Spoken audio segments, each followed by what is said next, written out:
I've got 11 minutes to show you something. I'm gonna show you the spunding valve as we're rocking on this ferment. So we are on day what of this fermentation, Josh? Do you want to check real quick? You're the man. We are fermenting out MGC Pils. And you can see here, maybe, that we're bubbling real gently through this spunding valve. You can see right there. And what we're doing is we fermented this beer at 55 with the Augustiner strain with, what was it called from Imperial? Harvest Lager strain. And we fermented that at 55. And then once we were about 6 points away from the end of fermentation or the finish of fermentation, so like 1.5 Plato. So we're at day 8 right now. Okay. So it was on day 7 where we bunged this tank up and let pressure build up. Right now we are at 11 PSI on this. And we just sealed up the tank. We closed this valve right here and it started building pressure. So what happened for us is we had it set at like 14 PSI to pop.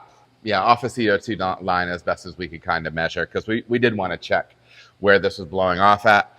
And then what it would do is it would pop and then it would drop the pressure down closer to 9. So we've been slowly tightening this valve up by twisting it and it's built back up to 11 right now. We do maintain, usually it bubbles through here a little bit harder, but we wanted to keep it bubbling. We didn't want to completely stop it and see if we can tweak that up a little bit closer to 14. I did take a sample off of this beer and it's really smelling great. There is like a little bit of a match strike type thing here going on with it, like just a little hair of sulfur in it, but it's still, still fermenting. I did turn it up to 60, so it's at 58 right now, kind of finishing out, going through diacetyl rest. The beer smells great though, and I'm super excited about it. What I do want to show you is how I use the what is it? Is it AccuDens? Easy Dens? I want to show you how I use the Easy Dens. So what I'll do is, the Easy Dens we use to check out the gravity of the beer.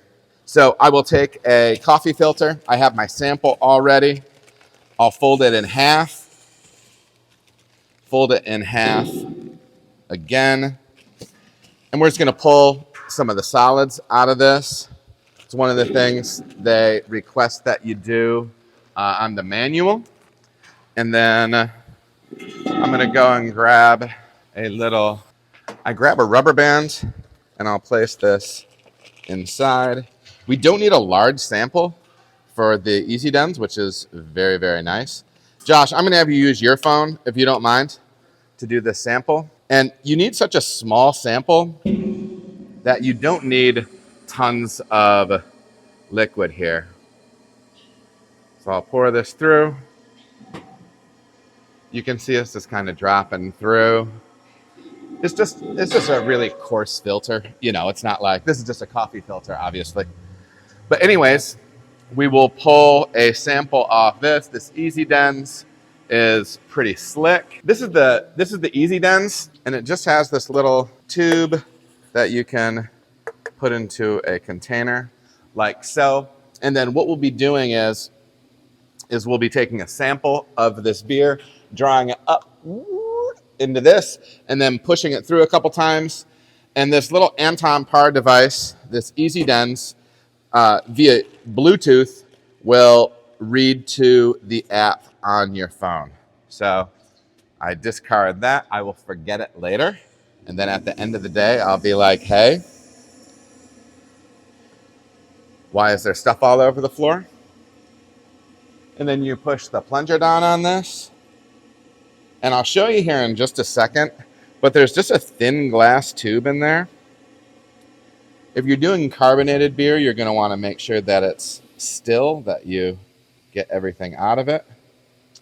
And then there's a little light that flashes on this.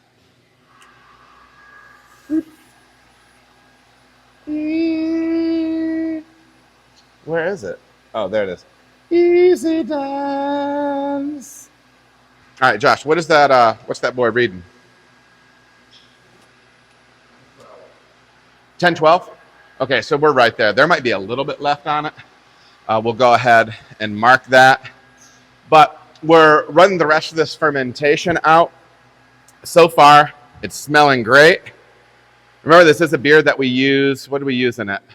Clarity Firm. So it'll both be dropping the gluten level in this. I'm very excited about this beer. I think there's going to be a step, real big step in the right direction on where I want to be going with this Pilsner. That's a sample there. That's how we're using the spunding valve, and I'll follow up more with you later.